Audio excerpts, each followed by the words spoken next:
Bonsoir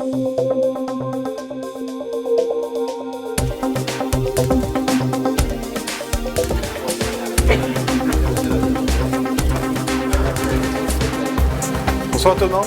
Bon après-midi plutôt. C'est la photo de nuit, excusez-moi. Lapsus.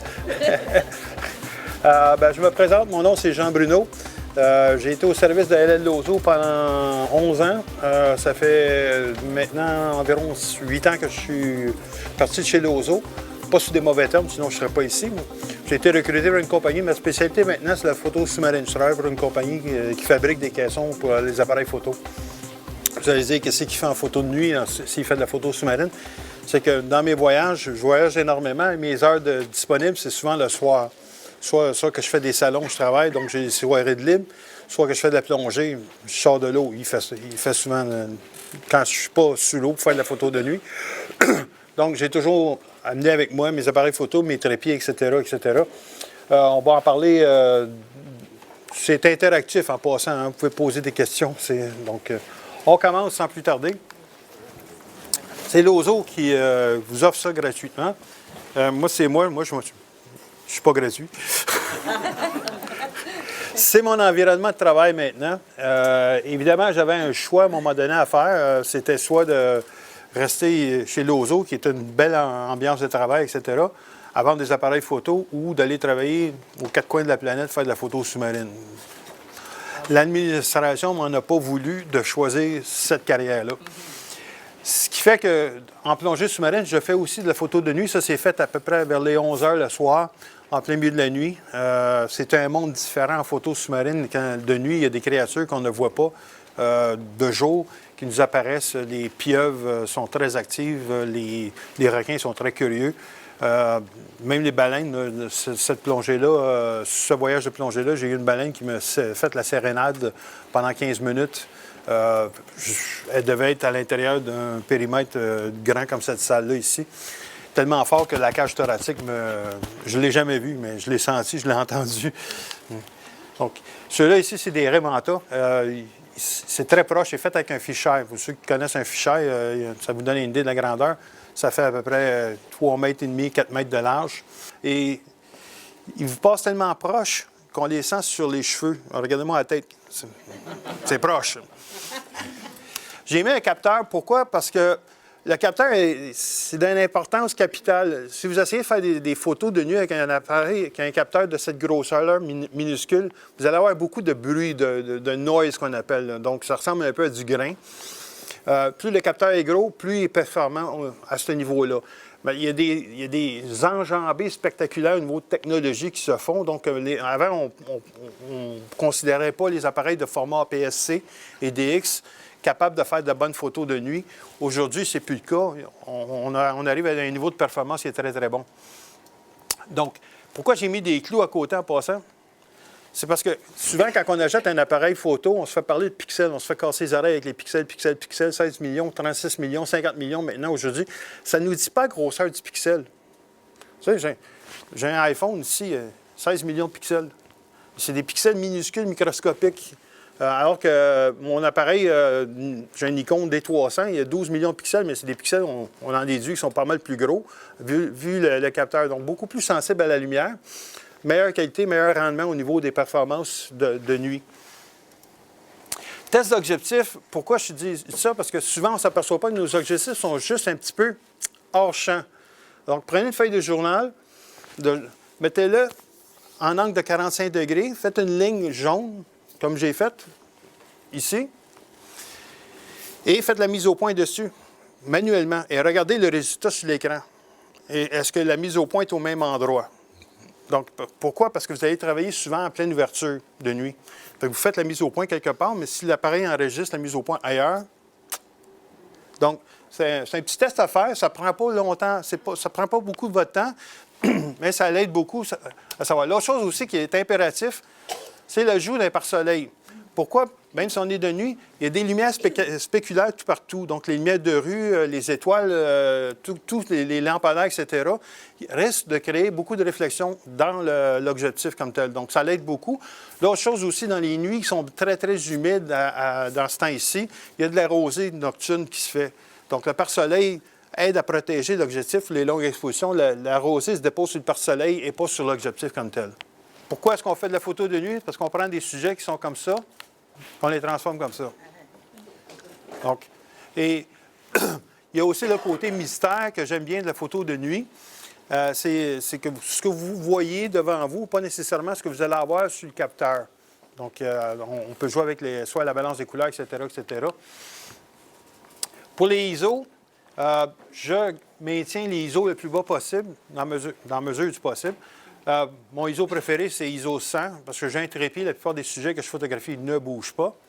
Par contre, si je suis dans un endroit où je dois faire la photo à main levée, où les sujets se déplacent, comme cette situation-là, je suis en plein milieu de la rue, je lève mon appareil photo, je prends la photo, il faut que je dégage, il y a du trafic qui s'en vient. Donc, il est hors de question de mettre un trépied. À ce moment-là, je peux monter les ISO. Ça, c'est ISO 2000 avec un appareil qui date de là 5-6 ans. C'est un Nikon D300S. Rien d'extraordinaire, pas le prix Nobel de la photographie, mais on voit déjà que c'est très, très acceptable comme qualité. Il ne faut pas se gêner de monter les ISO. C'est une tendance qu'on a, surtout si ça fait un bon bout de temps qu'on fait de la photographie. Les ISO, c'était sacro-saint, on ne touchait pas aux ISO. Aujourd'hui, on n'a pas à se gêner. J'en vois ici qui sont de ma génération.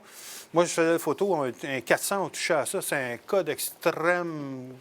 C'est genre, il fallait se préparer à avoir de la dégradation de l'image. Les premières caméras numériques, la Nikon D100 que j'ai eue, à ISO 400, c'était un carré de tapis. C'était du poivré tout partout. Complètement inutile. Aujourd'hui, avec la D300, là, j'ai une D800 qui est encore plus performante. Je peux monter jusqu'à ISO 4000 puis avoir les mêmes résultats que j'ai avec le ISO 2000, le D300. Donc, ne vous gênez pas d'utiliser les ISO comme outil. Oui? Juste une petite question, là, 2000 puis 4000, admettons, là, sur écran, c'est toujours beau, mais si on fait un papier 16 par 24, admettons. Là, ça dépend de l'appareil. Non, oui, c'est ça, mais full frame, une bonne. Oui. Si je peux vous donner un conseil pour les ISO, c'est prenez votre appareil, photo de nuit, et 100, 400, 800, 1600, 3200, 6400. Après ça, regardez. Puis si vous avez une imprimante à la maison, prenez des tranches de cette image-là, toujours la même image, toujours la même scène, coupez-la, mettez-la sur la même feuille de papier, puis imprimez-la, ça va vous donner une référence. Vous allez savoir le seuil où il faut arrêter, là. Tu sais, parce qu'ils nous mettent des ISO aujourd'hui, là, c'est la panne d'électricité dans le tunnel Hippolyte Lafontaine, une nuit, pas de lune, puis on arrive à prendre une photo. Mais ça ressemble à une photo de surveillance de la GRC, là, on voit, c'est pas utilisable. Donc, il y a une nuance entre, oui, on est capable de faire une photo, puis oui, c'est une bonne photo. Pour savoir si j'ai bien compris, quand on n'a pas de trépied, il faut monter. Il faut monter parce que le ISO, forcément, va augmenter la vitesse pour compenser. Donc, comme la scène de rue que vous aviez tantôt, à ISO 400, j'aurais été peut-être un quart de seconde. C'est impossible de tenir une caméra à main levée un quart de seconde sans bouger. Si vous arrivez à le faire, c'est le coroner qui vous examine. Donc, on va monter le ISO. L'autre chose aussi, je vais en parler plus tard, le choix d'objectif est très, très significatif dans la photo de nuit à main levée. La caméra mirrorless, on peut aller à 25 000 ISO, vous iriez quand même à 2000. On peut aller à 2000, 4000, 6400. Ça dépend de la qualité de l'appareil. Les nouveaux appareils font des prodiges avec les fichiers qu'on leur propose. Au niveau des ISO, on peut les monter beaucoup plus que des appareils de 2-3 ans. Est-ce que c'est acceptable? Est-ce que le fait qu'on a 12 800 ou 12 600, est-ce que de l'avoir, c'est forcément de l'utiliser tout le temps? Les résultats sont peut-être médiocres. À ce ISO-là. C'est peut-être bon, comme je vous disais, pour la GRC, pour faire une photo de surveillance, mais c'est peut-être pas bon pour accrocher sur une mur. Oui? Je reformule ma question. Avec un très bon appareil, 16 par 24 sur papier, 2000, est-ce qu'on va voir du bruit? Si l'exposition est pile poil, bien parfaite, c'est acceptable. OK, acceptable. Acceptable. C'est beau. Bon. Là, vous avez toujours le choix de la décision. À un moment donné, dans les outils qu'on a, on a les ouvertures, les vitesses et les ISO. C'est ce qui va modifier votre exposition. Donc, si vous êtes capable de compenser, plutôt que de monter les ISO à 1600, peut-être les laisser à 800, puis au lieu de prendre 1 seconde, prendre 2 secondes pour compenser. Si le sujet s'y prête, si vous avez un bon trépied, s'il n'y a pas un vent écorné et bœuf, c'est la route que je privilégie. C'est pour ça que mon ISO de préférence, c'est le plancher, c'est 100, ISO 100. Et à partir de là, je ne touche mon ISO que selon les conditions, si elles changent et si on m'oblige à monter l'ISO. Des fois, même si je suis sur un trépied avec un sujet qui est stable, si je travaille avec un 300 mm, juste les vibrations des camions qui passent sur la route, le vent, la brise, etc., etc., je suis peut-être mieux de prendre un ISO plus élevé, puis d'avoir une photo qui est nette, un petit peu plus granuleuse qu'une photo qui n'a pas de grain, qui n'a pas de bruit, mais qui est floue. Donc, la rotation de la Lune, pas de la Lune, de la Terre, après 120 secondes, 2 minutes, on sent dans les étoiles la rotation de la Terre. Donc, ça, c'est avec un objectif moyen grand angle. Avec un téléphoto, cette rotation-là devient de plus en plus apparente. Fait qu'il faut prendre ça en considération lorsque vous faites des paysages comme ça. Ici, là, on voit les étoiles sont bien pointues, c'est des points bien nets. Si je garde une exposition, mettons, de 4 minutes, à ce moment-là, les étoiles deviennent comme des grains de riz, donc allongées un petit peu. Et là, il y a comme un passé où c'est trop. C'est genre, si vous êtes pour faire, mettons, vous êtes pogné avec des temps d'exposition très, très longs, allez-y pour 15 minutes, quoi que ce soit, à ce moment-là, vous avez une grande filée tant qu'à faire. Une autre raison pourquoi on va monter les ISO, c'est dans des situations comme ça ici, où il y a des bateaux sur l'eau. Donc, je vais garder un temps d'exposition le plus court possible parce que sinon, si je rallonge trop longtemps, si j'ambitionne trop sur le temps, les bateaux vont se mettre à bouger, ils deviennent flous. L'autre chose aussi, c'est plus le sujet est loin, moins l'effet de flou est évident. Et puis, plus l'objectif est long, plus le sens de mouvement est accentué aussi. Donc, un téléphoto augmente tout, incluant les problèmes qui sont avec cette visuellement. Oui? Je veux juste savoir, la courbe de données, c'est-tu juste pour les caméras réflexes? Sur les appareils compacts, la photo de nuit, c'est pas des appareils bien adaptés à ce genre de photographie-là. On arrive à le faire, mais les résultats ne sont pas à la hauteur de nos attentes la plupart du temps. Les caméras hybrides? Bien, les hybrides, on peut changer les objectifs. C'est la grosseur du capteur qui compte. C'est la grosseur du capteur. Mais les méthodes, en autant que vous avez un mode manuel sur votre appareil photo, toutes les méthodes de travail restent la même. Ce que vous n'aurez pas, c'est peut-être l'opportunité de changer les objectifs. Puis, mettons, si vous montez à 800 sur un petit capteur, vous n'aurez pas les mêmes résultats que votre voisin à côté qui a un appareil plein format. Le pose-mètre de l'appareil, je ne m'en sers pas de nuit. Okay? Il ne me sert absolument rien. C'est parce qu'il est fait pour faire des photos de paysage, des photos de Party and the Well, etc., mais pas faire de la photo de nuit. Quand j'arrive, je fais un paysage de nuit, j'ai un carré noir la plupart du temps. Le pose-mètre analyse ça, il se dit « il fait noir ». Il fait noir, on va donner de la lumière, il va nous prendre un temps d'exposition, des mesurements longs. Et souvent, le sujet finit par être surexposé, surtout une scène de ville. Parce que qu'est-ce qu'on photographie? Si on prend la ville de Montréal à partir du Belvédère, on photographie les lumières des édifices, pas le ciel. Le ciel est noir. Ça ne sert à rien d'essayer de rendre le ciel bleu à cette heure, à minuit le soir, on n'y arrivera pas. Donc, l'appareil, lui, il voit principalement du noir. Il voit 75 de masse noire puis 25 de lumière. Donc, il va jauger son exposition sur la partie noire, ce qui fait que les lumières de la ville vont être surexposées. Donc, la meilleure chose à faire, c'est que vous travaillez en mode manuel. La caméra manuelle, mise au point manuel, tout manuel. Et vous faites une photo, vous partez une photo à une seconde. Est-ce qu'elle va être bonne à 1 seconde? Oui, non, possible, peut-être. Mais ça vous donne une référence. C'est trop clair, vous réduisez votre temps d'exposition ou vous fermez le diaphragme. Si c'est trop foncé, vous ouvrez le diaphragme ou vous laissez le temps d'exposition plus long. Mais ça vous donne un point de référence.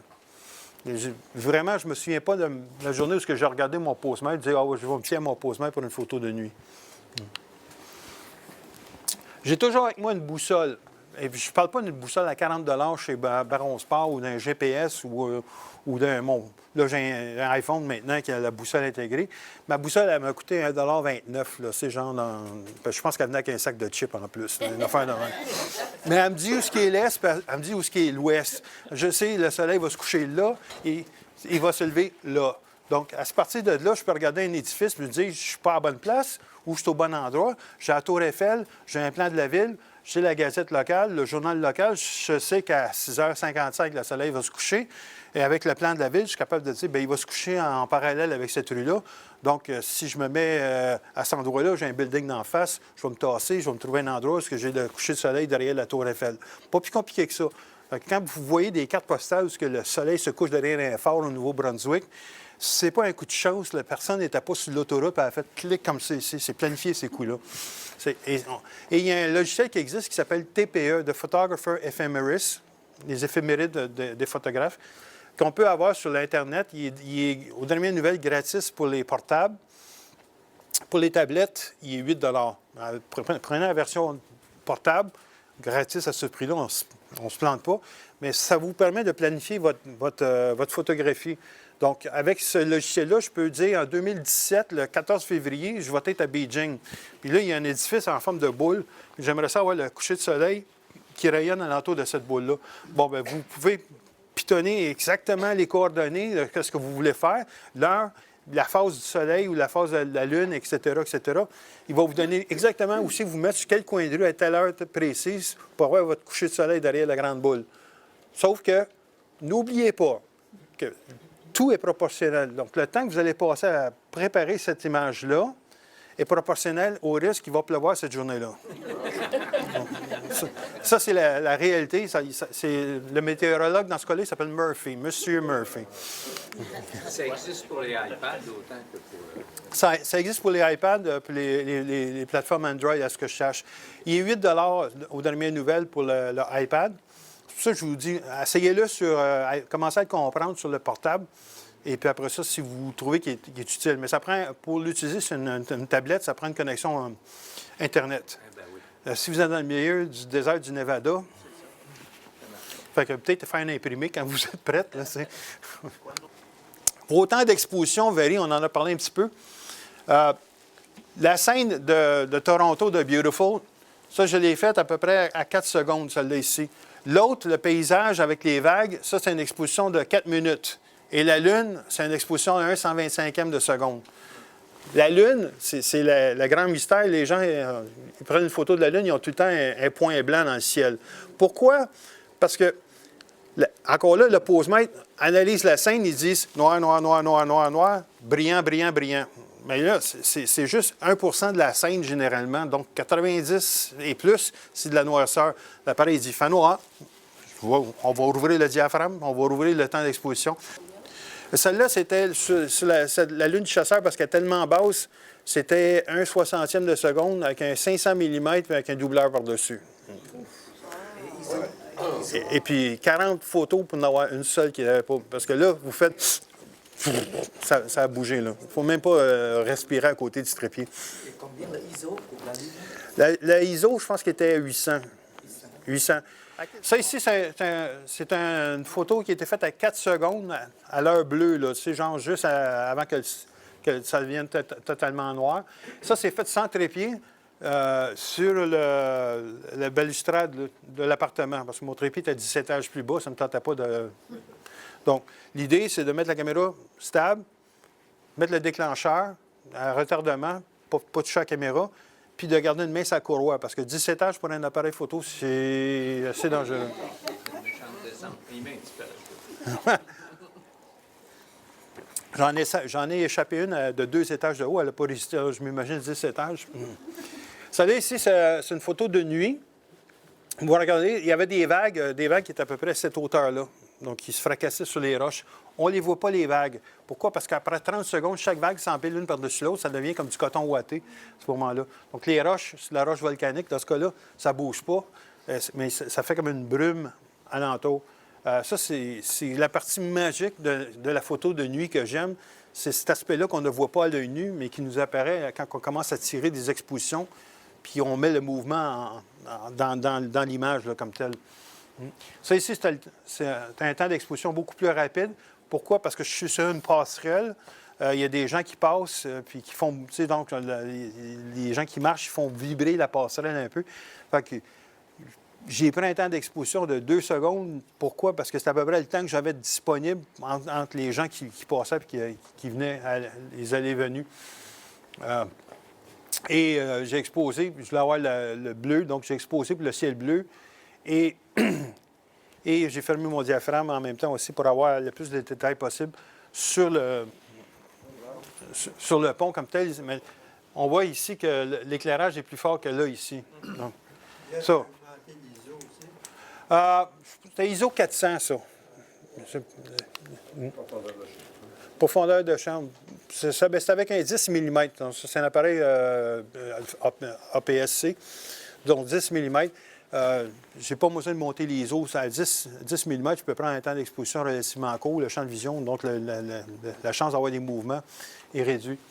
Le diaphragme, c'est un peu le robinet de votre appareil photo. C'est lui qui contrôle le débit de lumière. Donc, au fur et à mesure que vous le fermez, il faut rallonger le temps pour compenser. Est-ce qu'il est tout le temps ouvert dans mon cas? Non, parce que vos objectifs sont à leur plus faible quand ils sont pleinement ouverts ou quand ils sont totalement fermés. Dans le milieu, il y a une zone qui est dans les 5.6, 8 et F11, qui est l'objectif, il est à son meilleur dans ces ouvertures-là. Généralement, j'essaie de photographier avec ces ouvertures-là si le sujet me le permet encore. C'est tout relatif au sujet. C'est ça qui dit que la doctrine que je vais prendre pour cette photo-là. Mon outil principal en photo de nuit, c'est incontestablement le contrôle du temps. Plus je rallonge le temps, plus je laisse passer de la lumière, il va arriver un temps à un moment donné où mon ouverture est à 1.4, je ne peux plus aller plus loin, il n'y a plus de place. Là. Ma seule solution, c'est de rallonger le temps pour laisser passer plus de lumière. Ça ici, c'est de nuit, c'est 2 photos de nuit, c'est des tortues quand ils disent qu'une tortue c'est lent, c'est une photo de 30 secondes, ça. Il faut dire qu'ils dorment, là. Mais j'en ai fait peut-être 150 de suite. Pourquoi? Parce que de temps en temps, il y en a une qui se réveille et qui ruine la photo. Je tourne la tête, là. Ouais. Mais c'est à Hawaii, c'est un endroit bien particulier. On ne peut pas utiliser de flash ou de lampe de poche parce que ça les effraie, ils retournent dans l'eau. Ils viennent passer la nuit sur la plage. Donc, c'est unique au monde. D'habitude, ils viennent pour pondre, mais là, c'est pas pour la pondre, c'est simplement pour passer la nuit. Donc, tu n'arrêterais absolument pas les éclairages. Des fois, les gens avec les téléphones cellulaires, ils font ça comme ça, s'il y a 2-3 tortues qui foutent le camp parce qu'ils sont dérangés. Donc, la seule façon, c'était de faire la mise au point au pif.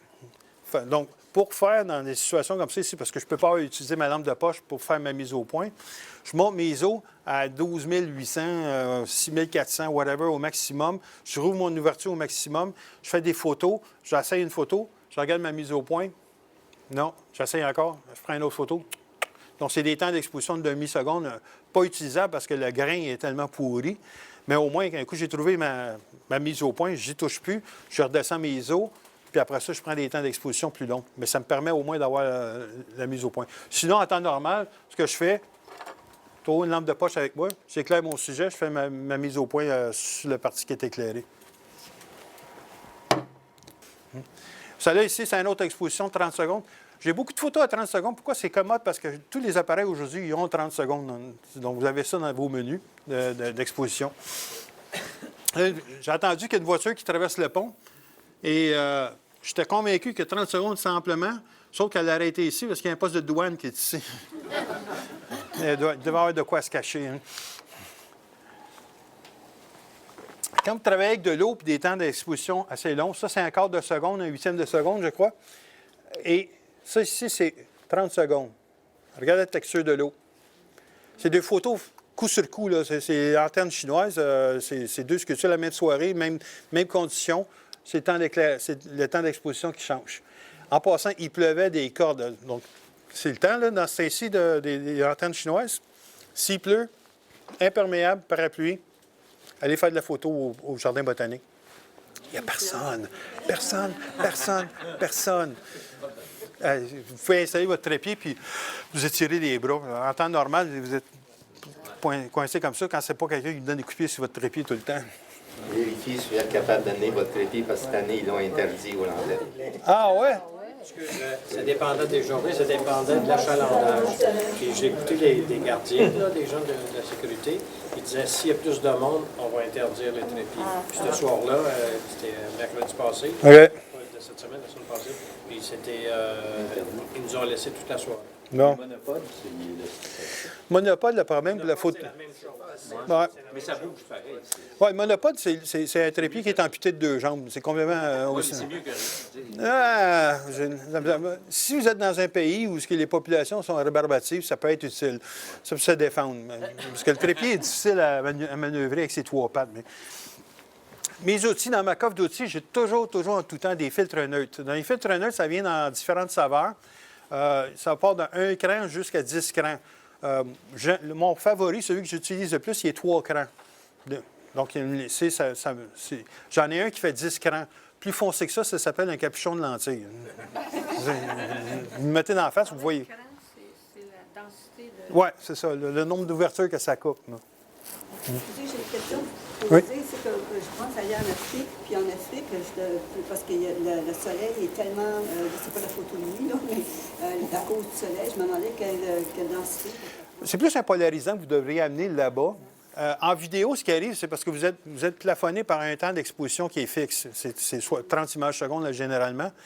Donc, il va arriver que ça surexpose dans des grosses conditions. C'est pour ça qu'il recommande le filtre neutre. Pour la photo de jour, le filtre neutre a son utilité pour les chutes d'eau.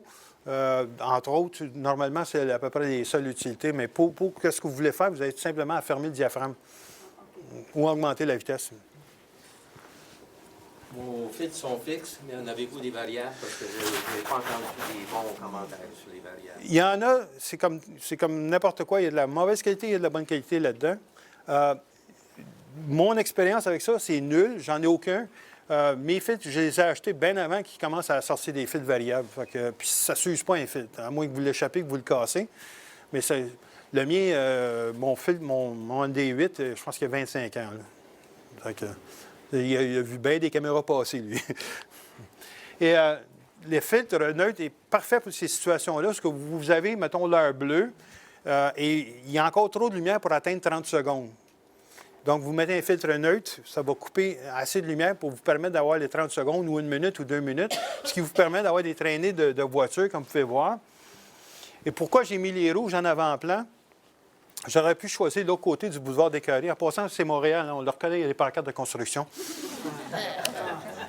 Le côté blanc, si j'aurais pris un angle dans cette direction-là, le côté blanc étant en avant, il aurait attiré trop l'attention. Et l'œil aurait de la difficulté à traverser de l'autre côté et aller voir le côté plus attrayant, à mon avis, rouge. Donc, dans des situations comme ça, essayez de mettre le rouge en avant. Oui? Ça fait quelques photos que je vois. Tes étoiles, là, avec les lumières, le temps minimum pour les avoir, C'est pas tellement le temps. C'est pas un filtre étoile en passant. Non, c'est quand vous fermez votre objectif, le diaphragme à son minimum 16, 22 ou 32, à ce moment-là, c'est un défaut de l'objectif. La plupart des objectifs ont ce défaut-là. C'est que la lumière réfléchit sur le bordure des lames de diaphragme. Bon, c'est un défaut. Mais quand on sait c'est quoi nos défauts, on peut les mettre on peut les tourner de bord. Dans ce cas-là, ici, ça fait des étoiles. Et c'est pas vilain dans cette situation-là. Si vous tenez absolument à avoir des étoiles, on peut soit prendre un fil d'étoilé ou se trouver un moustiquaire. Et quand j'ai commencé en photo dans les années 71, on faisait des photos de mariage à l'époque, puis le gâteau de mariage, pour avoir les étoiles, on prenait un morceau de moustiquaire, un screen là, qu'on appelle, je le mettais en avant de l'objectif, ça fait des belles étoiles à 4 branches. Fait que si vous avez une porte patio qui ne sert plus à rien, vous pouvez en prendre une section, pas nécessairement traîner la porte au complet. C'est la même technique, ça c'est le lever du soleil au Mexique. 30 secondes, l'eau, vous voyez les vagues, ils sont complètement disparues. On ne sent qu'une espèce de brume qui flotte. Et dans ce cas-là, ici, c'est un 4 minutes. Vous voyez les nuages à ce moment-là. On est passé, il fait noir, là. Il n'y a plus de lumière. La seule chose qu'il y a, c'est la lumière qui est de l'autre côté de l'horizon, qui paraît dans le ciel. Les électronotes, c'est quoi le nombre de crans le plus polyvalent? Moi, j'utilise, ça me coupe 3 crans. 3 crans, ça suffit. J'en ai un qui est de 10 crans. Plus foncé que ça, c'est un capuchon de lentilles. Je sais. Hein? 10 crans, on va l'utiliser en plein jour. Pour, mettons, on bifurquait 2 secondes, là. La question est bonne. Si vous avez une scène où il y a plein de voitures qui passent, il y a des piétons qui passent, mais vous voulez avoir personne dans la scène, vous pouvez prendre un filtre de 10 crans, très, très long, faire une exposition de 6-7 minutes, 8 minutes. Là, ce qui fait, les voitures, ils ne resteront jamais assez longtemps en place. Les gens vont marcher, vont se déplacer. Et vous allez avoir une scène qui est complètement vide de personnes et de véhicules comme tel.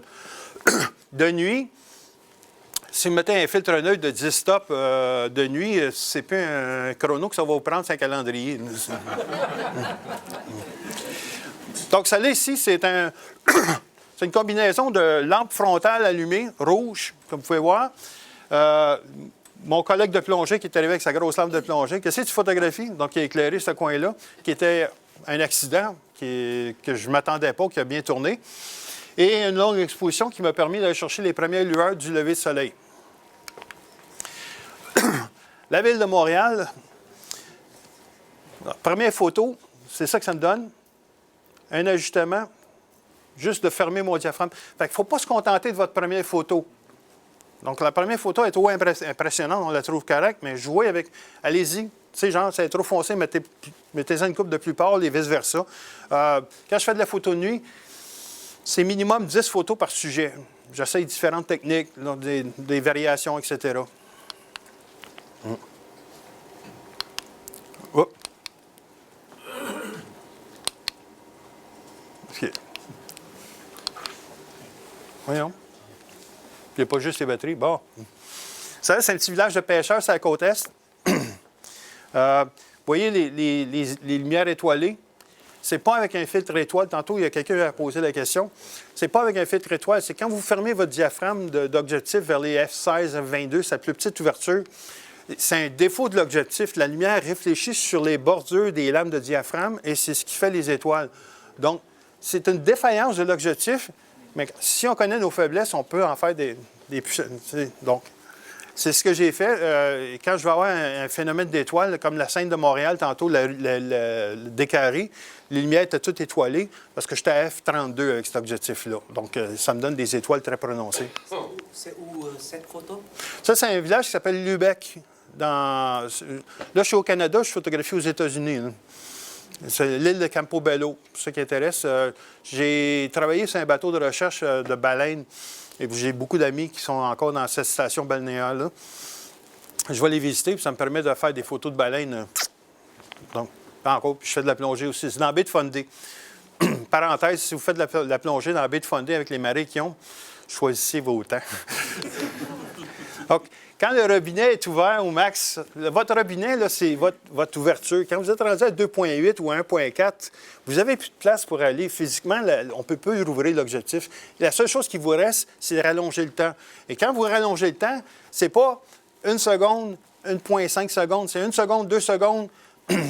La différence entre 4 secondes et 8 secondes, c'est la même que 1 seconde puis 2 secondes. Donc, il faut doubler. Et quand vous êtes rendu, mettons, à 30 secondes, si vous faites une photo à 35 secondes, il n'y en a pas de différence. Aucune. Aucune. Vous faites une photo à 30 secondes et une autre à 45 secondes, il y a à peine de différence. C'est de 30 secondes à 60 secondes. Si vous êtes dans le Grand Nord, dans l'Arctique, c'est de 1 heure à 2 heures. OK. Il y a aussi le HDR qu'on peut utiliser. Donc, dans la première, j'avais les lanternes qui étaient bien exposées. Si j'avais mon ciel bleu, les antennes étaient surexposées. Donc, le HDR, avec 2 photos, j'ai combiné les deux en HDR et ça me donne un équilibre entre le ciel et l'avant-plan. Donc, les hautes et les 2 sources de lumière. Ça, il y a un atelier complet qui se donne sur le HDR. C'est ceux qui s'intéressent. C'est une discipline assez populaire de nos jours. Seule chose que des fois, je trouve, c'est le HDR, c'est un peu comme le crémage de gâteau. Quand les gens exagèrent trop, ça tombe sur le cœur, visuellement. Hein. On prend des photos de haute lumière et de basse lumière, et puis on les combine pour avoir, mettons, les meilleures hautes lumières et les meilleures basses lumières. Vous avez tendance à prendre combien de photos dans le HDR? On la programme pour combien pour vous? Dans les dernières années, 3. OK. Sinon, 7, ça devient trop. Là, ça devient artistique quasiment. Oui. Je ne suis pas un grand fan du HDR comme tel. J'ai rien contre le HDR, personnellement. C'est juste, c'est pas mon genre de discipline photographique. Je vois des trucs, des fois, je me dis, c'est super beau. Mais il y a d'autres trucs qui sont faits en HDR qui sont... Balance des blancs. Dans ce côté ici, vous voyez, l'avant-plan, il est vert, de couleur vert, et l'arrière-plan, de couleur orange. Qu'est-ce qui arrive dans cette situation-là? Les lumières de la Ville de Montréal utilisent un type d'éclairage qui est très rougeâtre. Dans le port de Montréal, il y a des édifices industriels, c'est des lumières au sodium de mercure très verdâtres. Là, je suis comme entre les deux, entre l'arbre et l'écorce, c'est laquelle je choisis. Évidemment, mon sujet principal, c'est le marché Bonsco. Donc, j'ai tout simplement passé en mode tungstène. Hein. Je n'ai pas fait de balance de blanc manuelle ou quoi que ce soit. Tout simplement en mode tungstène. Et ça m'a donné un marché du Bonsco qui est beaucoup plus naturel dans ses couleurs. Mon avant-plan est encore verdâtre à cause de l'éclairage. Comment est-ce que je peux réussir à régler ce problème-là? Tout simplement le coupant. Sinon, il faut faire des masques dans Photoshop, etc.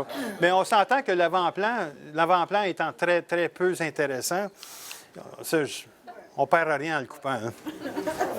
Mais si tu le prends en RAW, j'imagine que dans la post-production, tu peux jouer avec la température. Tu peux jouer avec la température, mais si tu as juste ton avant-plan, tu perds ton arrière-plan. À moins de faire des masques, des doublages, du découpage.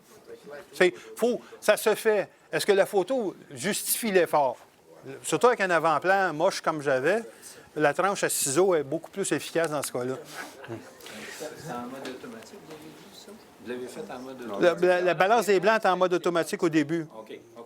Parce qu'on faisait des feux d'artifice, puis après ça, je me suis retourné de bord. Je disais, tiens, tu sais, j'ai fait une photo, puis après ça, j'ai réalisé, j'ai mis en mode tungstène.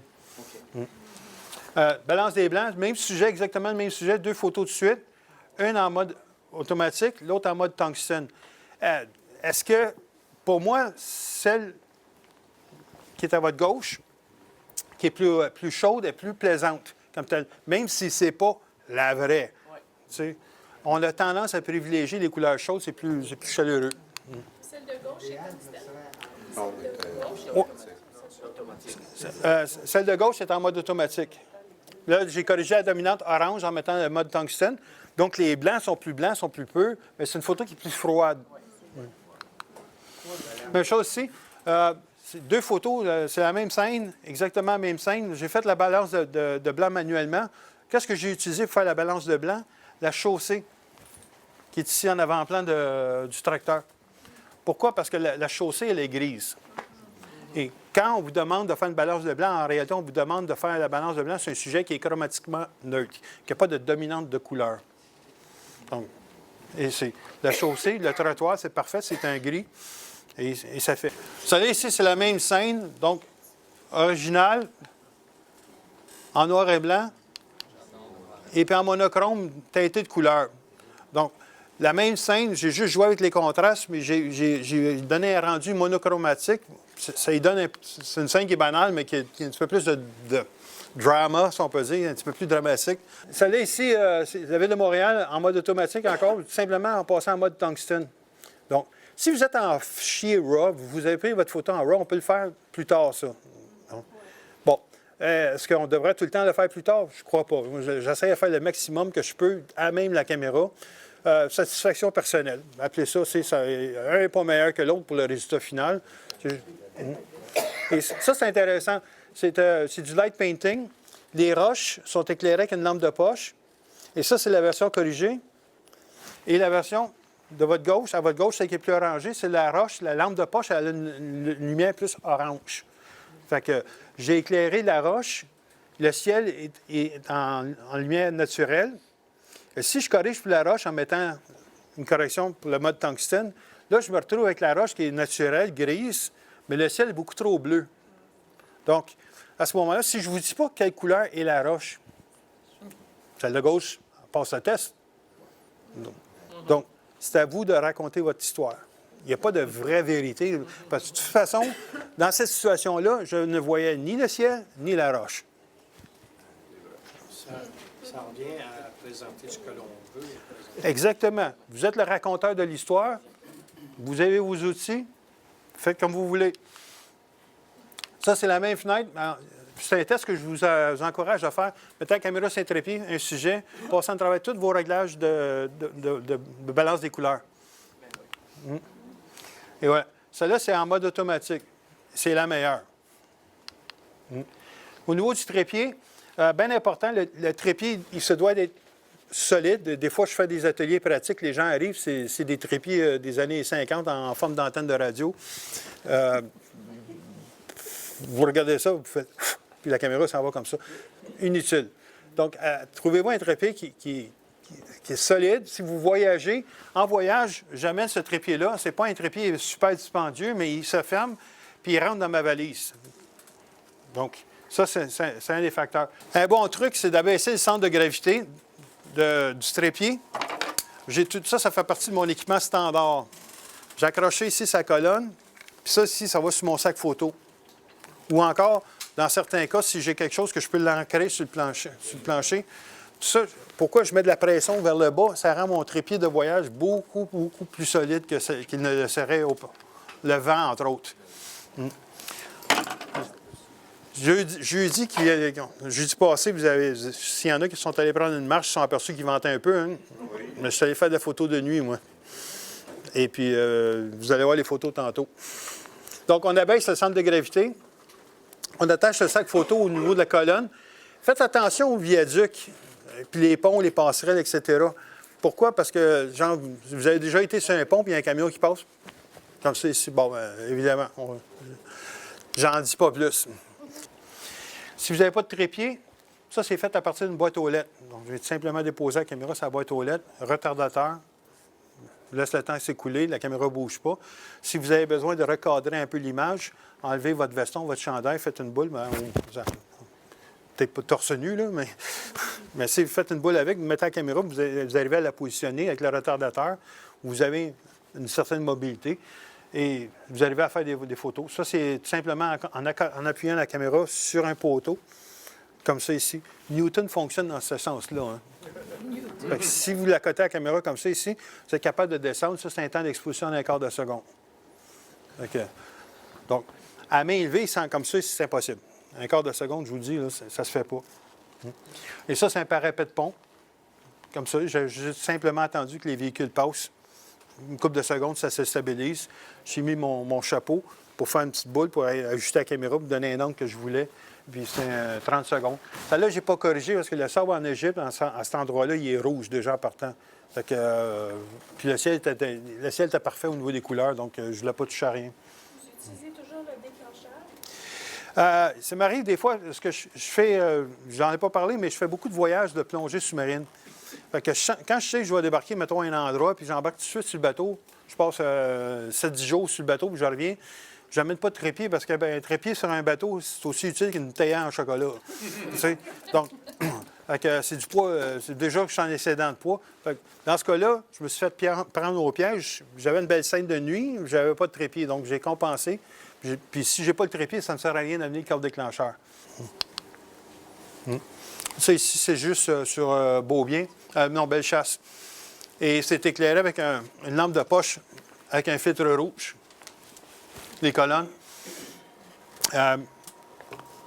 Mes lampes de poche, j'en ai une collection. J'ai plus de lampes de poche que j'ai de flash. Panorama de nuit. C'est la même chose qu'un panorama de jour. Le truc, c'est de tout mettre en mode manuel. Balance des couleurs, mise au point, mode d'exposition. Vous ne voulez pas avoir de variante entre le côté gauche et le côté droit. Vous voyez ici, c'est plus sombre. Ici, c'est plus sombre. Si vous êtes en mode automatique, vous avez des fluctuations d'exposition. Donc, pour éviter ça, mettez-vous en mode manuel. Faites une photo de référence. Des fois, quand vous avez des sujets comme les bateaux, il y a tout le temps un petit mouvement dans les... Donc, c'est presque impossible d'avoir un bon panorama. Faites ça ici. Coupez la photo. On a les résolutions aujourd'hui. Tu sais, genre, les appareils sont à 24 millions de pixels, etc. Donc, il y a de la place pour couper une photo, puis ça fait des panoramas, sans vraiment entamer. Ça ici, c'est une combinaison. Donc, c'est quasiment du light painting avec une piscine. J'ai demandé au concierge de nuit d'ouvrir le communicateur, d'allumer les lumières pendant 3 secondes. J'ai 1, 2, 3, apago. Ce qui m'a permis de combiner les deux éclairages comme tel. Ça ici, c'est dans le Maine, en descendant vers la côte de nuit.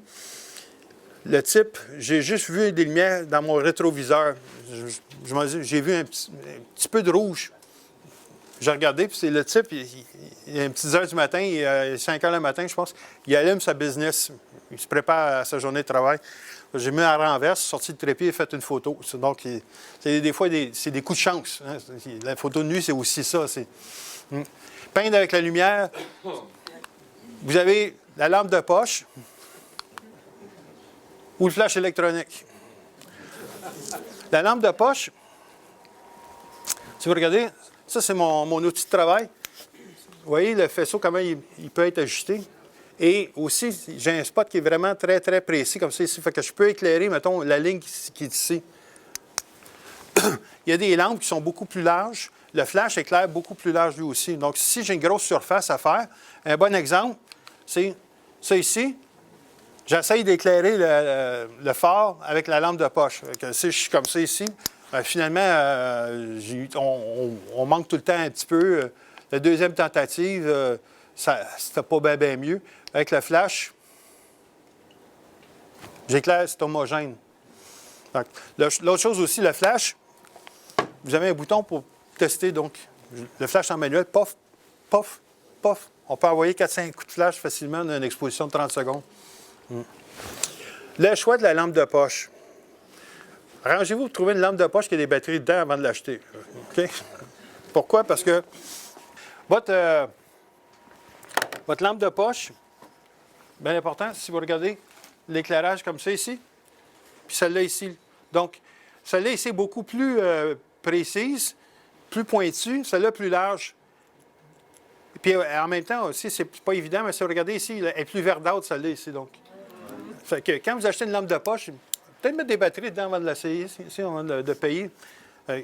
Juste, j'utilise celui-là, c'est la Maglite. C'est la même chose que les policiers utilisent. Eux autres, ils utilisent une version plus longue pour frapper ces carrés rouges. Mais ce que j'aime de celle-là ici, c'est le faisceau ajustable.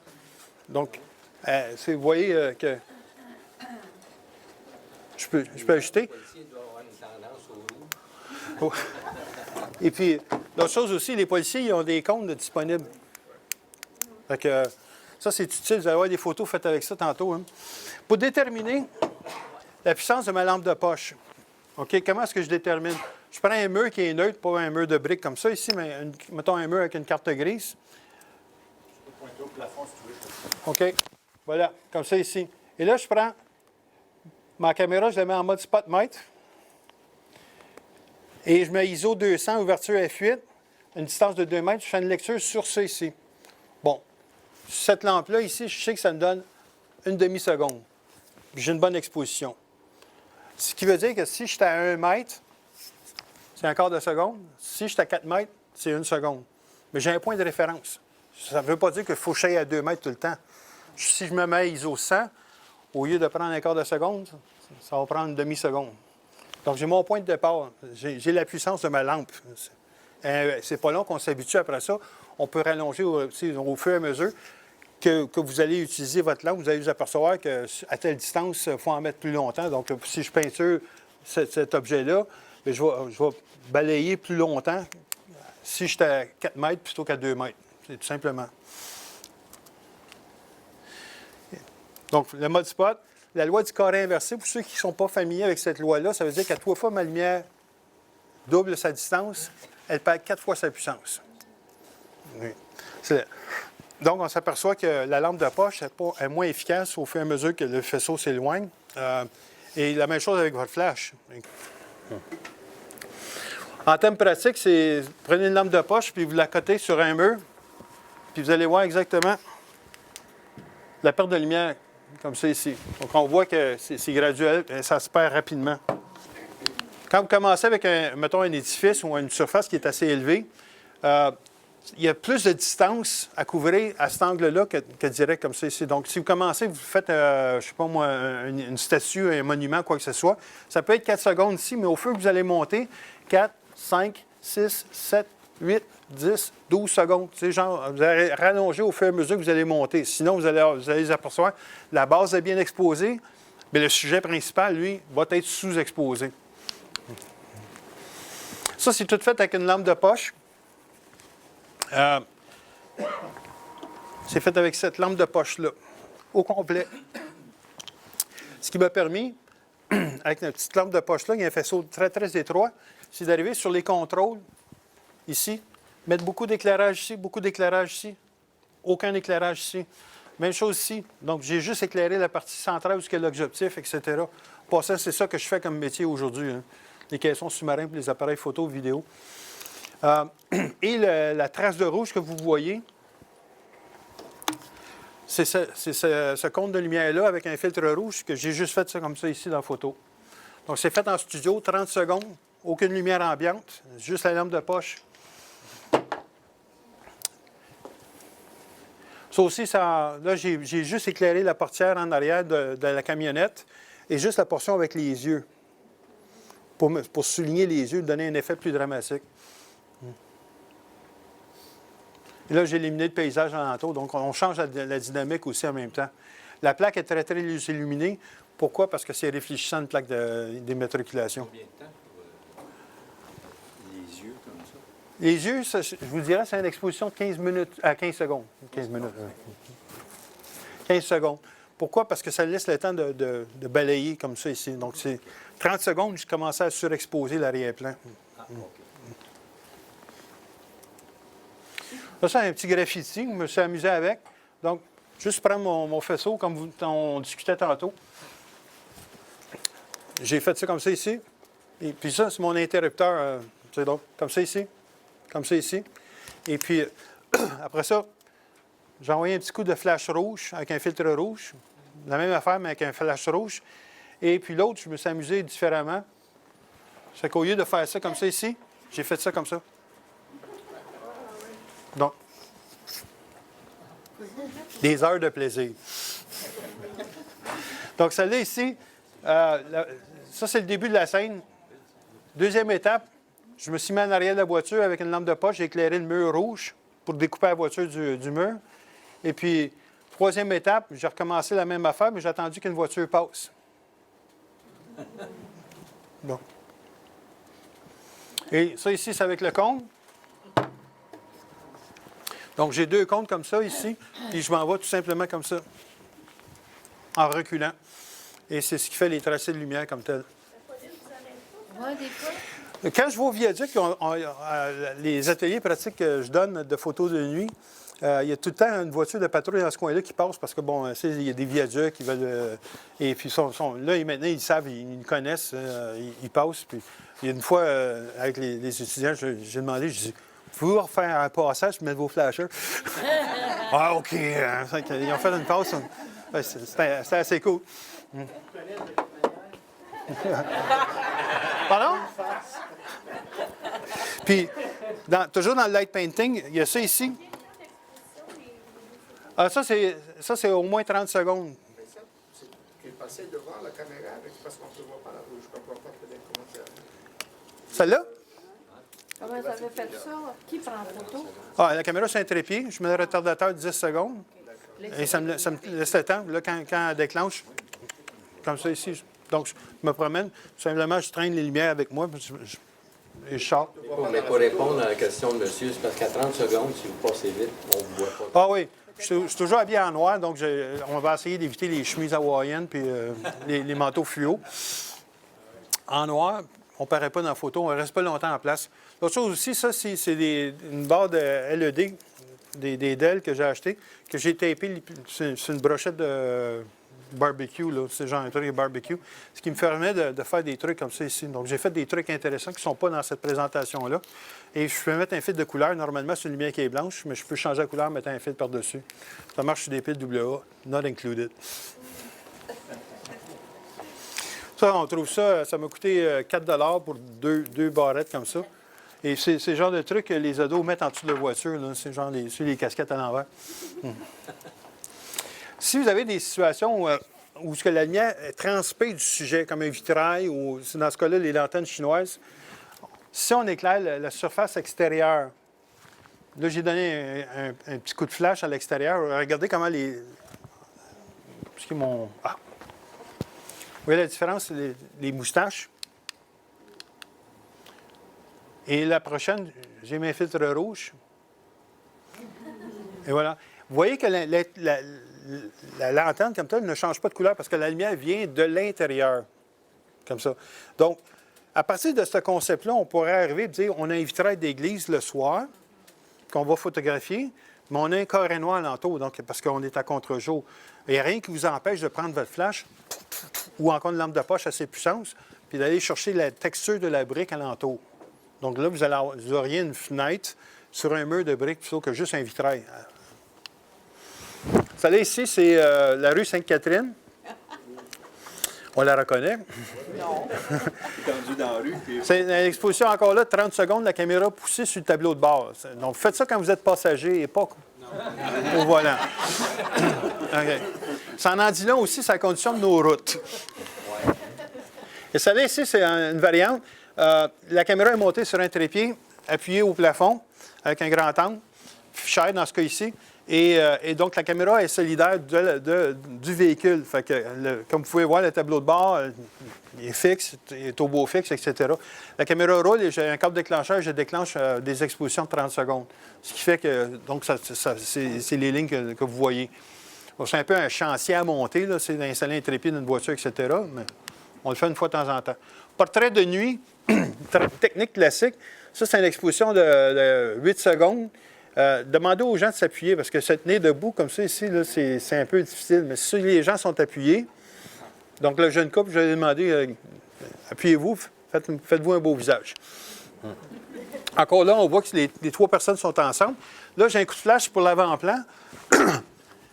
La lumière ambiante qui est rouge, comme on peut voir, puis la lumière naturelle de la ville qui est le ciel, avec les nuages qui sont rouges par le reflet de la lumière. Donc, j'ai plusieurs sources de lumière conflictuelle. J'ai gardé le flash. Ici, évidemment, c'est le sujet principal, les trois filles. Ici, bien, là, à ce moment-là, ici, je ne pouvais pas calibrer parce que si j'aurais calibré pour la lumière de l'arrière-plan, ça aurait eu une influence directe sur la lumière en avant-plan. Il y a toujours la possibilité de passer en mode noir et blanc. Pour la photographie de nuit, photojournaliste à main levée, je vous conseille de monter les ISO. Pour 2 raisons. Un, parce que ça va vous donner un temps d'exposition qui va vous permettre de tenir la caméra à main levée. De privilégier le grand angle, parce que plus l'objectif est court, plus c'est facile à tenir à main levée. Un 200 mm, ça vous prend un minimum de 1/200e de seconde pour tenir ça immobile. Donc, de nuit, impossible. Alors qu'un 15 mm, c'est un 15e de seconde. Beaucoup plus facile à gérer. En montant les ISO, vous risquez d'avoir du bruit de fond, du noise qu'on appelle, et c'est déplaisant visuellement en couleur, parce que ça fait tous des picotements de couleurs désagréables. Si vous passez en mode noir et blanc, ça paraît comme du grain. Le grain, on est habitué à la photo de journalisme, c'est souvent granuleux. Donc, ça, même dans plusieurs cas, ça risque d'ajouter du charisme à la photo, comme tel. Si vous avez un stabilisateur d'image, bien là, c'est le temps. Quand on parle d'un trépied, par contre, le stabilisateur d'image devrait être éteint. Enlevez-le. Pourquoi? Parce qu'il est fait pour avoir la main levée et sous-entend que l'appareil est mobile. Et si l'appareil est fixe, à ce moment-là, il y a quelque chose qu'il faut qu'il bouge, c'est l'objectif qui va bouger. Donc, il recommande tout le temps, si vous regardez les notices des appareils avec des stabilisateurs d'image, il vous recommande de les mettre à off si vous êtes un trépied. Oui, ça, c'est fait à main levée, ISO 2000. Rien à redire là-dessus. Hein? Les longues expositions, ça, c'est une exposition de 2 secondes, 1 seconde et demie ou 2 secondes, plus trop clair, là, je ne me souviens plus. Un coup de flash en avant-plan, et puis pour aller chercher l'exposition de la tour de l'horloge en arrière. Donc, dans ce temps-là, c'est bien important de dire aux gens de ne pas bouger, mais avec le flash, parce que le flash immobilise, donc je mets le flash au 2e rideau, le rideau arrière. Donc, le flash, il part à la fin de l'exposition. Fait que les gens, ils se tiennent. Pendant 1 seconde, c'est une masse noire, mais la partie qui est éclairée, elle ne bouge pas après ça. Donc, ça, c'est la technique assez facile. Paysage de nuit, ça, c'est 4 heures du matin sur le top d'un volcan. Lampe frontale, s'il vous plaît. Parce que c'est genre... Quand j'ai fait cette photo-là, ma copine se retrouvait avec 5 points de suture. Parce qu'elle a manqué à la marche. Donc, parce qu'il faisait noir, puis... j'avais oublié ma lampe frontale, j'avais mon trépied, j'avais tout au complet. Mais moi, je me suis pogné une dalle, puis je me suis ramassé en pleine face avec les 2 caméras dans le béton. Et puis, je venais d'avoir mon iPhone, je n'ai pas réalisé qu'il y a une lampe de poche, cette affaire-là. Fait que, ça n'a pas été très populaire à l'hôpital pendant qu'il faisait point de suture. Donc, ça aussi, c'est le soleil n'est pas levé encore, c'est les temps d'exposition très, très longs, c'est de l'ordre d'1 minute, ça. Et ce qui fait que j'ai assez de lumière à 1 minute. Visuellement, je ne vois pas pratiquement ce que je photographie. Je soupçonne qu'il y a les nuages, etc. Mais le temps d'exposition va chercher toutes les particules de lumière possibles dans l'atmosphère et ça me donne des résultats comme ça. Celle-là aussi, on le voit parce que les lumières, on voit les lumières de rue qui sont... C'est un temple bouddhiste en Indonésie. La caméra, pas de trépied parce qu'encore là, je suis supposé d'embarquer sur un bateau le lendemain. Donc, il y a Si vous voyez une clôture, là, la caméra est installée sur la clôture. Et puis, c'est des expositions de 30 secondes. Ça aussi, c'est 30 secondes. Celle-là, j'étais sur un trépied. Vous voyez comment l'eau, la texture change à 30 secondes.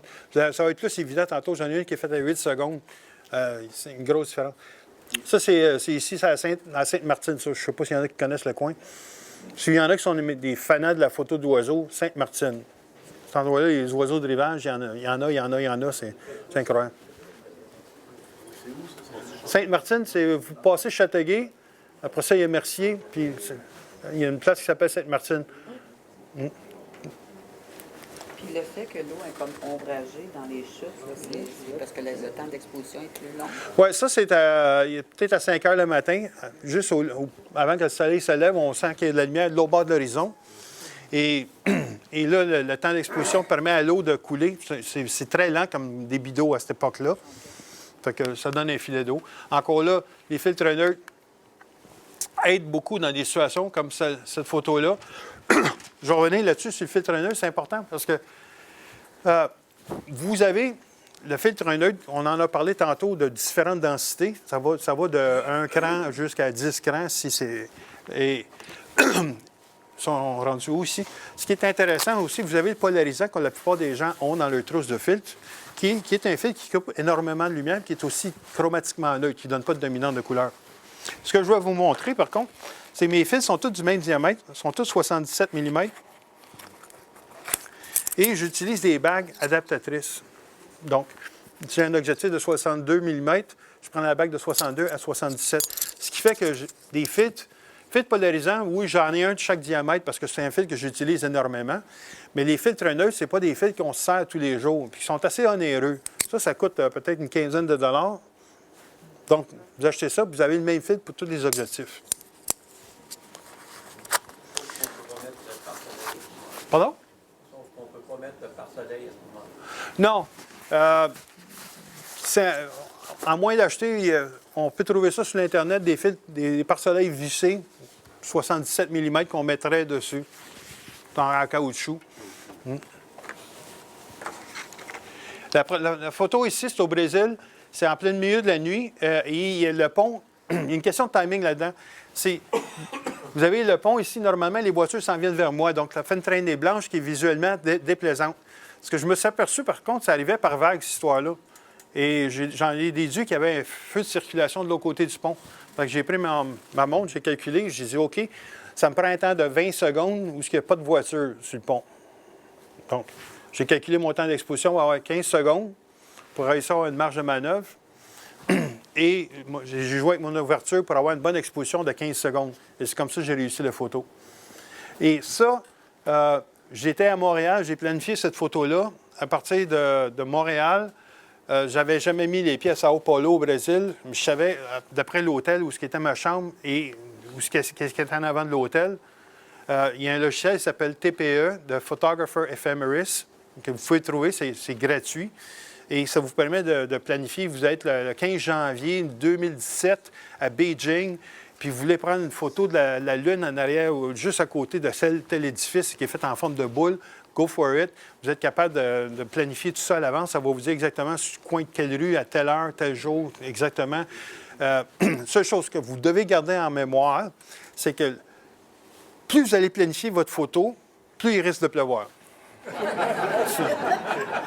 C'est complètement connecté les deux ensemble. Je ne sais pas pourquoi, mais plus vous allez mettre d'efforts à planifier votre image, la température ne va pas vous aider. Ça, c'est un temps d'exposition de 8 minutes. Vous voyez l'eau comment elle est devenue comme une plaque d'aluminium? Et ça, c'est un temps d'exposition de 30 secondes. Vous voyez, la texture dans l'eau est encore apparente. Le temps d'exposition avec l'eau, c'est le jour et la nuit. C'est littéralement. Ça, c'est 2 minutes. Ça, c'est Métis-sur-Mer. Très bel endroit. Juste avant que le soleil se lève. Encore là. Donc, la photo de nuit, c'est aussi avant que... Ça se fait le matin aussi de bonne heure. C'est pas nécessairement se coucher tard, mais c'est se lever de bonne heure. Le timing, quiconque connaît la Molson, je sais qu'elle change de couleur. Elle passe du bleu, elle va au rouge. Donc, pour avoir cette photo-là, j'ai tout simplement entendu, si vous regardez ici, elle est bleue. Là, elle vient rouge. Puis la troisième, elle a les deux couleurs dans l'eau. C'est que j'ai tout simplement entendu qu'elle allait compléter la moitié de sa phase rouge déclenchée. Puis à ce moment-là, elle m'a redonné une deuxième portion qui était bleue, fait que dans le reflet de l'eau, ça me fait... puis on voit que le signe est comme bleu, blanc, rouge. Ça fait très Canadien. Là. En fait, pour avoir des photos qui sont vraiment wow, c'est de l'observation. Puis c'est de vraiment... Des photos qui sont? C'est de bien observer. Oui. Parce que si on fait, est-ce que je reprends ça, je laque, puis c'est fini? Non, il y a souvent de la recherche. Des fois, tu sais, une des photos que j'aimerais avoir, que ça fait longtemps, puis que je pense qu'on va l'avoir éventuellement, c'est à partir du pont Champlain quand vous arrivez de la Rive-Sud. Ouais. C'est-tu la plus belle carte postale de Montréal? Mais tu ne peux pas arrêter la voiture. Fait que là, je me dis peut-être que quand ils vont fermer le pont, hein, quand on va pouvoir se faufiler, je vais parler à Dennis Coder. Je vais demander s'il ne peut pas organiser une sortie photo pour les photographes de Montréal. Parce que c'est tellement un point de vue qui est intéressant. C'est la carte postale de Montréal. Vous avez tout dans le fleuve. Donc, celle-là ici, pendant la prise de vue, vous zoomez. Donc, c'est une exposition de, mettons, 15 secondes. Vous gardez la prise, mettons, pendant 10 secondes, les 5 dernières secondes, vous zoomez, ce qui fait que les lumières s'amplifient comme ça. Et là, soit vous le faites directement comme ça ici, en sachant que le signe, l'affiche, elle s'éteint et elle se rallume. J'ai attendu qu'elle s'éteigne, elle s'est rallumée, elle s'éteint. Là, j'ai rezoomé encore. Là, ça a créé un espace. Donc, c'est deux photos similaires, mais qui ont une petite différence. Ça, c'est un arbre de Noël, juste à zoomer. La ville de Montréal. Fait que c'est Star Trek, ils n'ont rien inventé. Hein. Puis, les vitesses, puis les autres, puis tout ça, c'est quoi? Pardon? Vitesse. Ah, bien, ça dépend du sujet, si, mettons, puis de la focale. Si vous avez une grande course, mettons, si je prends un 18 à 300, il y en a là en zoomé. Par contre, un 28-70, zoup, c'est fait. Fait que, c'est genre, je peux prendre une exposition de 4 secondes, puis l'autre peut prendre une exposition de 15 secondes. Fait que l'objectif, il dicte un peu notre ligne de conduite. Et ça, c'est...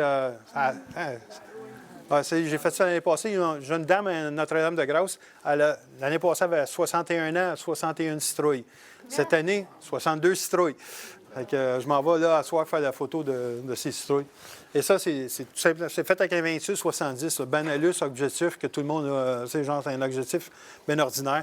C'est tout simplement de zoomer. Ça, j'ai fait ça jeudi passé. S'il y en a qui ont allé prendre une marche jeudi passé, il y avait du vent. Hein? Ouais. Regardez, la photo est nette. J'ai tout simplement trouvé un muret pour protéger la caméra du vent. Et l'auréole, j'ai zoomé juste un petit peu pour y rallonger l'auréole. Là, celle qui est à votre droite, on voit que l'auréole est beaucoup plus... j'ai fait un chapeau turc avec ça, là.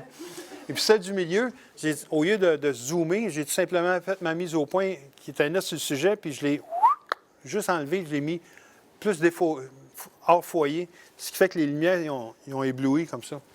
C'est un zoom-in? Zoom out. Et ça, c'est une ville qui s'appelle Tacoma, c'est dans l'État de Washington. Et j'ai mis en mode tungstène. Les néons qui sont alentour de la fontaine sont blancs. En passant en mode tungstène, ça donnait du bleu. Donc, la photo, il gagne dans ce cas-là. Nous, on est ici à Montréal.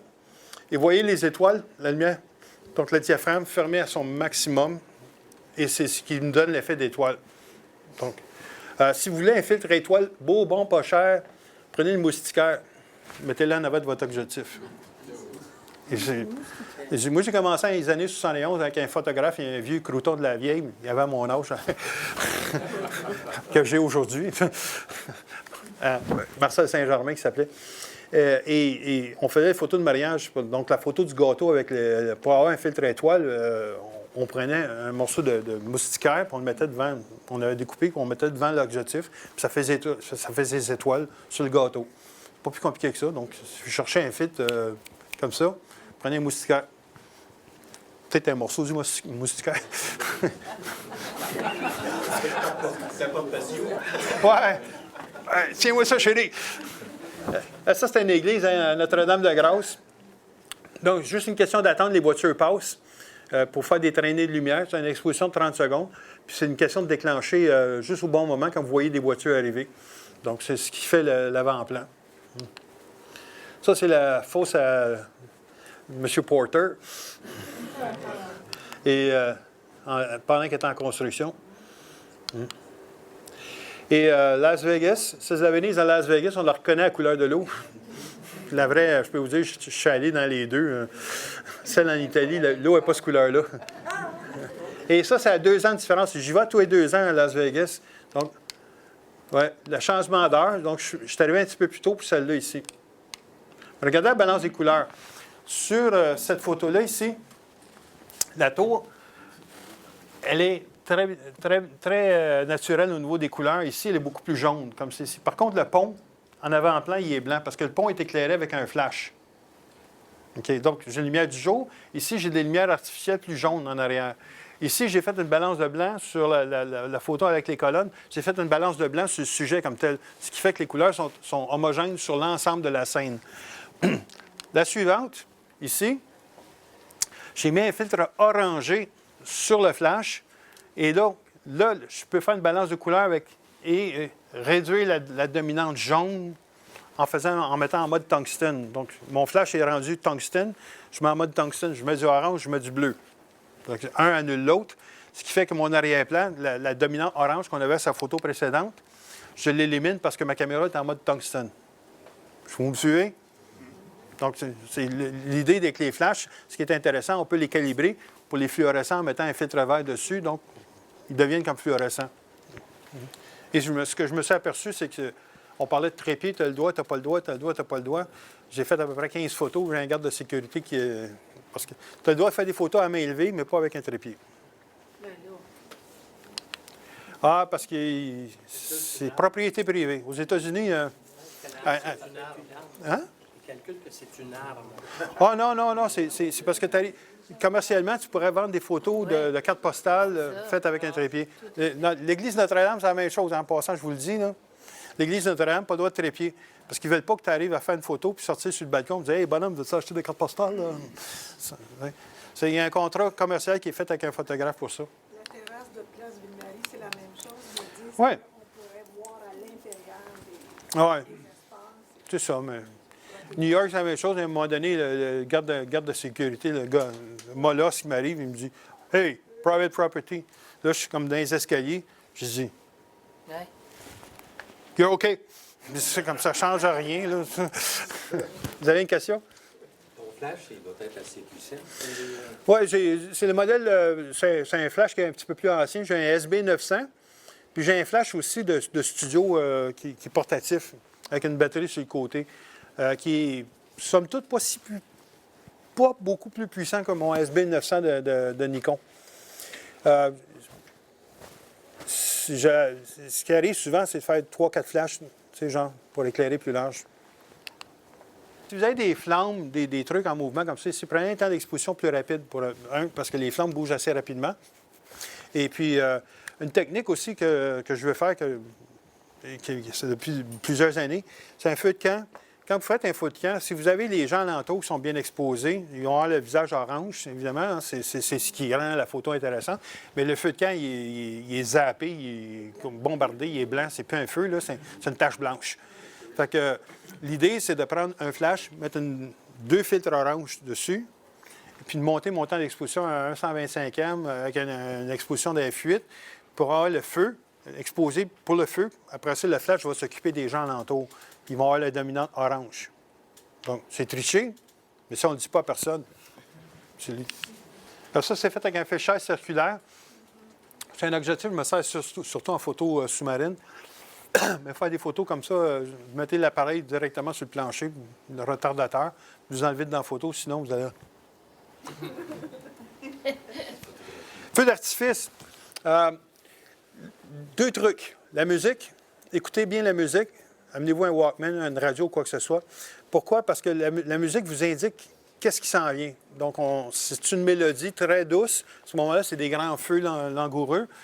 Si c'est des, mettons, des bam, bam, bam, bam, ben à ce moment-là, c'est des éclairs blancs qui pètent de partout.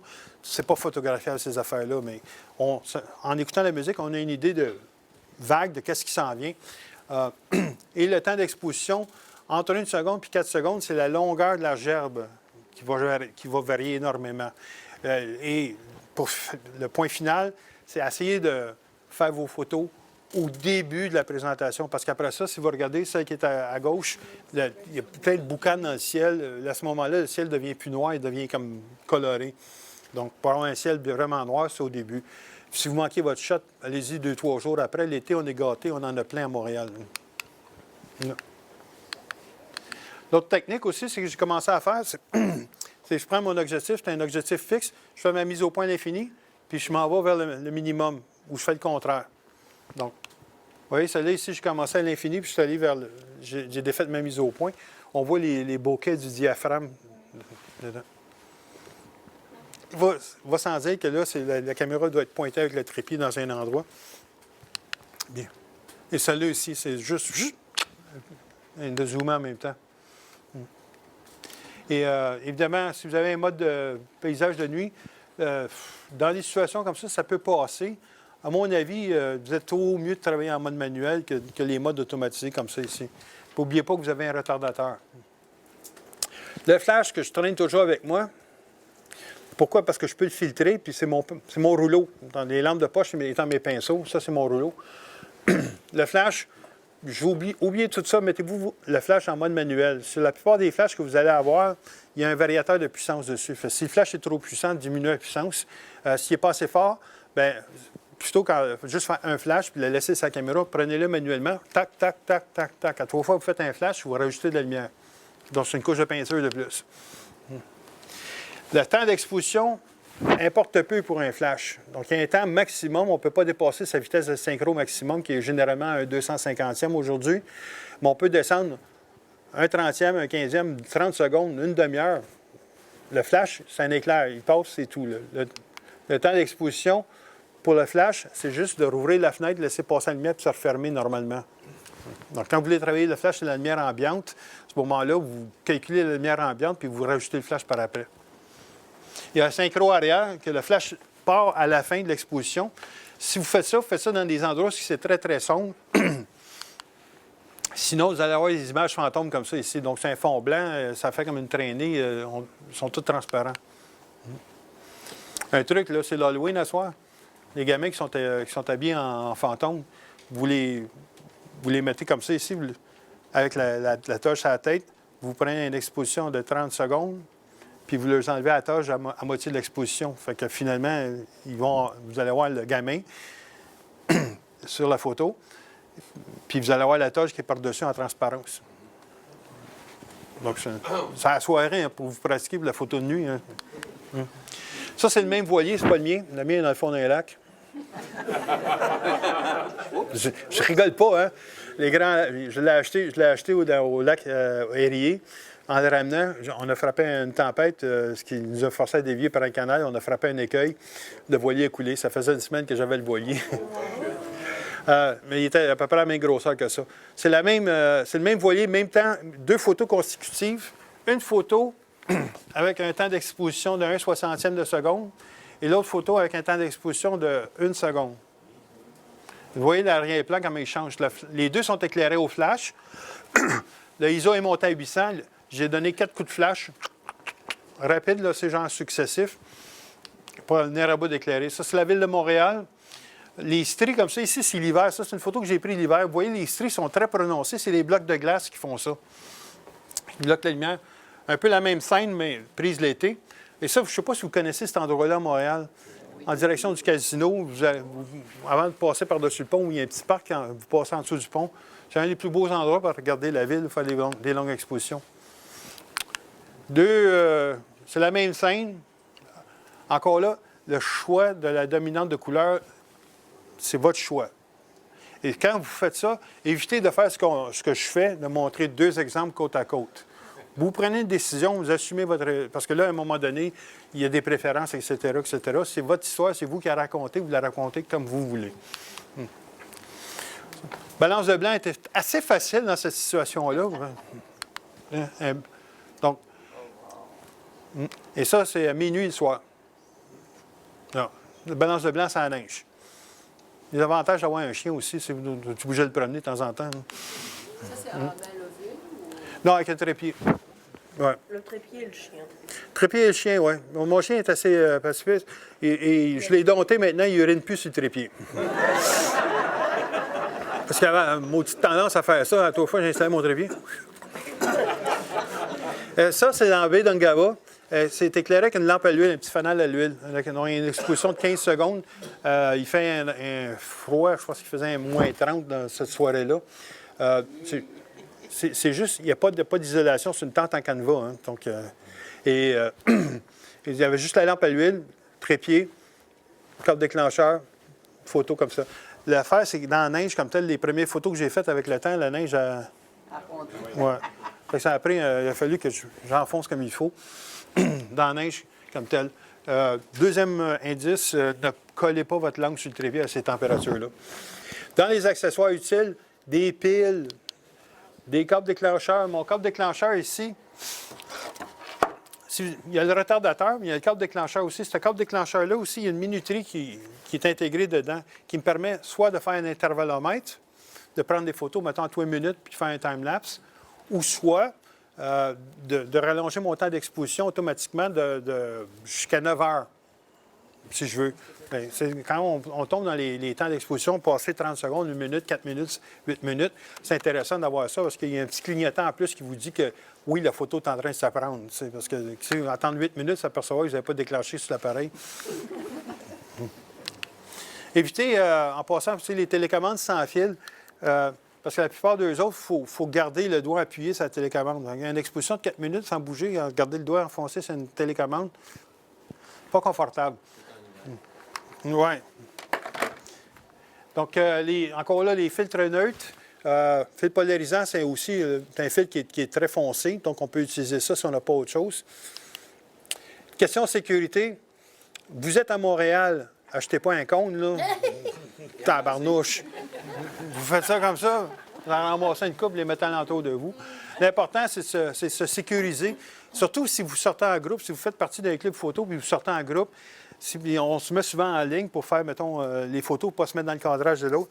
Mais la première personne, c'est la plus sécuritaire parce que la voiture va arriver, elle va regarder la personne comme ça. Mais c'est les autres qui sont en avant, qui sont à risque.